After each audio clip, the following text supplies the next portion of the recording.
Hello friends, இந்த 2025ல் நமக்கு நிறைய எக்ஸாம்ஸ் வந்துக்கிட்டு இருக்கு இல்லையா? So most awaiting exam as our PGTRB examination. அப்போ நம்ம இங்கிலீஷ் லிட்ரேச்சர் படிச்சுக்கிட்டு இருக்காங்க இந்த பிஜிடிஆர்பி ஆஸ்பிரண்ட்டாக இருக்கிறவங்களுக்கு ரொம்ப ஹெல்ப்ஃபுல்லாக இருக்கிற, ரொம்ப ஈஸியாக நமக்கு ரிமெம்பர் பண்ணிக்கிறதுக்கு சின்ன சின்ன ஒரு 17 டிப்ஸோடு தான் நான் வந்திருக்கேன். ஓகே, இப்போ இந்த வீடியோ உங்களுக்கு பிடிக்கும் அப்படின்னா நீங்கள் லைக் பண்ணுங்கள், ஷேர் பண்ணுங்கள் அண்ட் காமெண்ட் பண்ணுங்கள். இந்த வீடியோ உங்களுக்கு யூஸ்ஃபுல்லாக இருந்ததுன்னா நீங்கள் உங்கள் ஃப்ரெண்ட்ஸ் கூட நீங்கள் ஷேர் பண்ணி கொடுங்க. ஓகே, ஸோ நமக்கு வீடியோக்குள்ளே போகலாம். இப்போ நம்ம போய்ட்ரி ப்ரெசன்டேஷன் எப்படி பண்ணுறது? நம்ம என்ன பண்ணிக்கிட்டு இருப்போம், போய்ட்ரிஸ் நம்ம ரீட் பண்ணுவோம், அதோட சம்மரி எடுப்போம், அதோட அனலைசிஸ் எடுப்போம், கிரிட்டிக்கல் அனலைசிஸ் எடுப்போம், நோட்ஸ் எடுப்போம். மேபி சிலர் பண்ணுற தப்பு என்னென்னா மெட்டீரியல்ஸ் வாங்கி வச்சு அதை வச்சு எழுதுவாங்க இல்லையா? ஸோ அது ரொம்ப தப்பு. நம்ம ஃபர்ஸ்ட் ஆஃப் ஆல் என்ன பண்ணணும்னா, நம்ம ஒரு போய்ட்ரி படிக்கணும் அப்படின்னா அதோட ஒரிஜினல் டெக்ஸ்ட் நம்ம மேக்ஸிமம் அதோட ஒரிஜினல் டெக்ஸ்ட் நம்ம ரீட் பண்ணுறதுக்கு ட்ரை பண்ணணும். அதே மாதிரியே நமக்கு என்ன போயம் கொடுத்துருக்கோ அதோட போய்ட்டோட நேம் கூட நம்ம பார்க்கணும், அந்த ஆதர் நேம் பார்க்கணும். ஏன்னா போய்ட்ரியே நிறைய ஒரே பேரில் நிறைய பேர் எழுதியிருப்பாங்க இல்லையா? ஸோ அது நம்ம கன்ஃபார்ம் பண்ணிக்கணும். ஸோ அதுக்காக நம்ம ஃபர்ஸ்ட் ஆஃப் ஆல் பண்ண வேண்டியது என்னென்னா, ஃபர்ஸ்ட் நம்ம சிலபஸ் பிரிண்ட் அவுட் எடுத்து வச்சுருக்கணும். அண்ட் ஆல்சோ அந்த சிலபஸை நம்ம தரோ பண்ணிக்கணும். எந்தெந்த போயம்ஸ் யாரெல்லாம் எழுதியிருக்காங்கன்னு நம்ம ஃபர்ஸ்ட் ஆஃப் ஆல் படிச்சிருக்கணும்.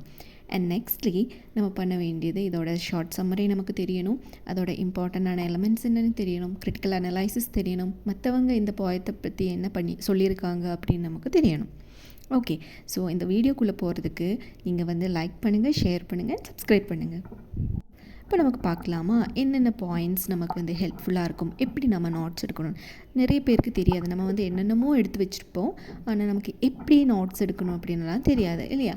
ஸோ இப்போ நம்ம நோட்ஸ் நம்ம ஒரு ஷார்ட்டாக நமக்கு என்னென்ன நமக்கு புது புது இன்ஃபர்மேஷன்ஸ் கிடைக்குதோ, நம்ம படிக்கும்போது என்னென்ன கிடைக்குதோ அதெல்லாம் நம்ம நோட்ஸ் பண்ணி வச்சதுக்கப்புறமா செப்ரேட்டாக ஒரு சின்னதாக ஒரு கிங் சைஸ் நோட் புக்ஸ் நம்ம வச்சு அதில் நம்ம இப்போ நான் சொல்கிற இந்த பாயிண்ட்ஸ், கீ பாயிண்ட்ஸ் எழுதி நீங்கள் அது ஒரு புக்லெட் மாதிரி பண்ணி வச்சுடுங்க.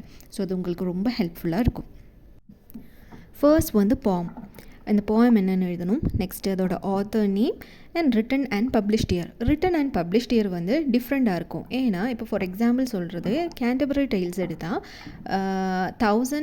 1150 to 1450 இந்த டைம் பீரியடில் தான் அது எழுதியிருக்காங்க. ஆனால் அது பப்ளிஷ் பண்ணியிருக்கிறது 1476 இந்த இயரில் தான்.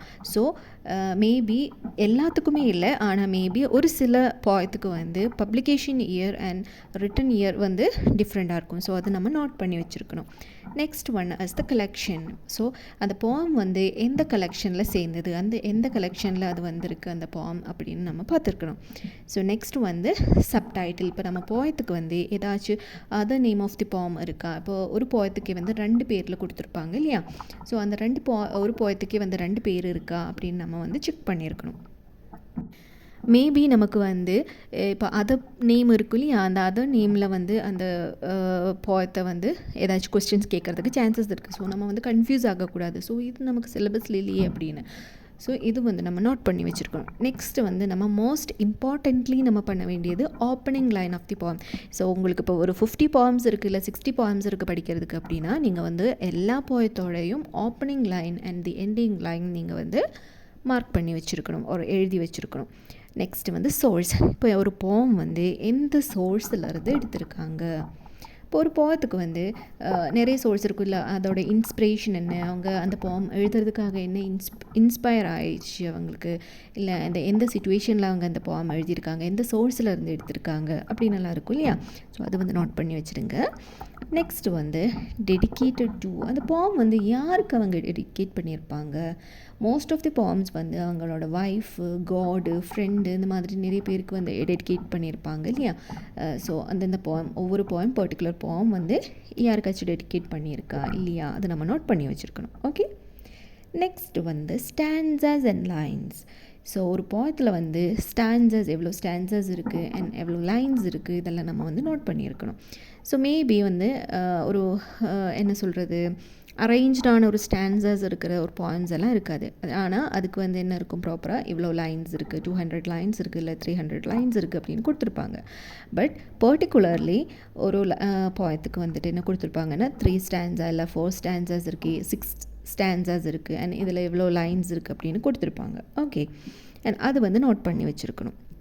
இன் ஸ்டைல்ஸ், ஸோ எந்தெந்த ஸ்டைலில் வந்து எழுதியிருக்கு. இப்போ நமக்கு தெரியும் lyrical ballad, free verse, epic, elegy, descriptive language, இந்த மாதிரி ஒவ்வொரு ஸ்டைலில் வந்து ஒவ்வொரு பாம் எழுதியிருப்பாங்க இல்லையா.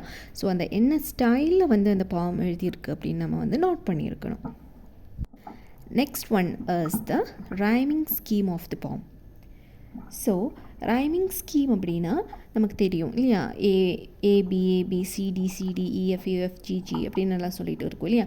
ஸோ மோஸ்ட் ஆஃப் தி பாம்ஸ்க்கு வந்துட்டு ரைமிங் ஸ்கீம் இருக்கும் அண்ட் சில போயத்துக்கு வந்து அன்ரைம்டு ஸ்கீமாக இருக்கும். ஸோ அன்ரைம்டு போயம்ஸாக இருக்கும். ஸோ அது வந்து நம்ம வந்து அது அன்ரைம்டு போமா இல்லை ரைமிங் இருக்கா, அதோட ரைமிங் ஸ்கீம் என்ன, இது வந்து நோட் பண்ணி வச்சுருக்கணும். Next one is the metre. நமக்கு தெரியும் அயாம்பிக், பென்டாமீட்டர், டெட்ராமீட்டர் அப்படின்லாம் கொடுத்துருப்பாங்க இல்லையா.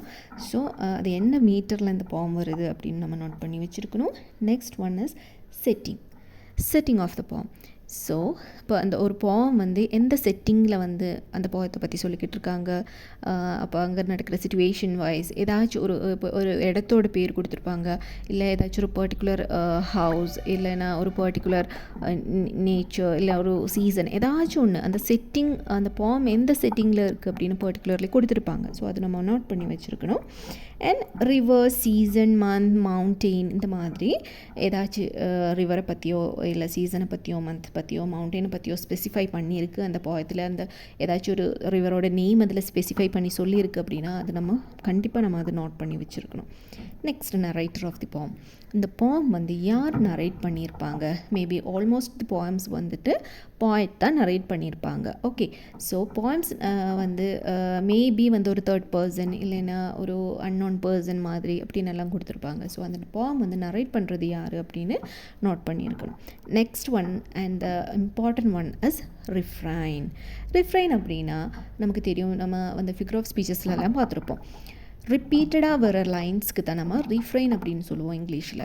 அப்போது ஒரு பாயத்தில் வந்து ஒரு லைன் வந்து ரிப்பீட்டடாக வந்துக்கிட்டே இருக்குது, ஒவ்வொரு ஸ்டான்ஸாஸ்லேயும் அது கண்டினியூ பண்ணுது, இல்லைன்னா மேபி இடையில அந்த லைன்ஸ் வருது அப்படின்னா ஒரு ட்வைஸ் ஒரு த்ரைஸ் அந்த லைன்ஸ் வருது அப்படின்னா அதுக்கு ரிஃப்ரைன் சொல்லுவாங்க. ஸோ அந்த ரிஃப்ரைனிங்காக இருக்கிற மேபி ஒரு பாயத்துலேயே வந்து 2 லைன்ஸ் கூட ரிஃப்ரைன் ஆகிறதுக்கு சான்சஸ் இருக்குது. ஸோ இது வந்து நம்ம நோட் பண்ணி வச்சுருக்கணும். So this is important and also நமக்கு வந்து இது படித்து வச்சுருக்கிறது ரொம்ப இம்பார்ட்டண்ட்டான விஷயம். இந்த 17 கண்டென்ட்ஸை வந்து நீங்கள் வந்து பிரிண்ட் அவுட் எடுத்தோ இல்லைன்னா எழுதி வச்சோ நீங்கள் வந்து யூஸ் பண்ணிக்கிட்டிங்கன்னா உங்களுக்கு ஈஸியாக வந்து என்ன ஒரு பாயம் நம்ம படிக்க போகிறோம் அப்படின்னா இல்லை படித்து முடிச்சிருக்கு அப்படின்னா நமக்கு ரிவைஸ் பண்ணுறதுக்கு கொஞ்சம் ஹெல்ப்ஃபுல்லாக இருக்கும். ஸோ ரொம்ப ஈஸியாக இருக்கும் நமக்கு ரிவைஸ் பண்ணுறதுக்கு, இது ரொம்ப ஹெல்ப்ஃபுல்லாக இருக்கும். எக்ஸாம் டைம்ஸில் எல்லாம் நமக்கு வந்துட்டு ரொம்ப ஹெல்ப்ஃபுல்லாக இருக்கும். ஸோ இந்த வீடியோ உங்களுக்கு பிடிச்சிருக்கு அப்படின்னா நீங்கள் வந்து ஷேர் பண்ணுங்கள், சப்ஸ்கிரைப் பண்ணுங்கள் அண்ட் லைக் பண்ணுங்கள். ஸோ உங்களுக்கு ஏதாச்சும் புது கண்டென்ட்ஸ் ஏதாச்சும் டாபிக்ஸை பற்றி உங்களுக்கு தெரியணும், கிளாஸஸ் வேணும் அப்படின்னா நீங்கள் வந்து காமெண்ட் பண்ணுங்கள். ஸோ நமக்கு நெக்ஸ்ட் வீடியோவில் பார்க்கலாம். தேங்க்யூ. எக்ஸாம்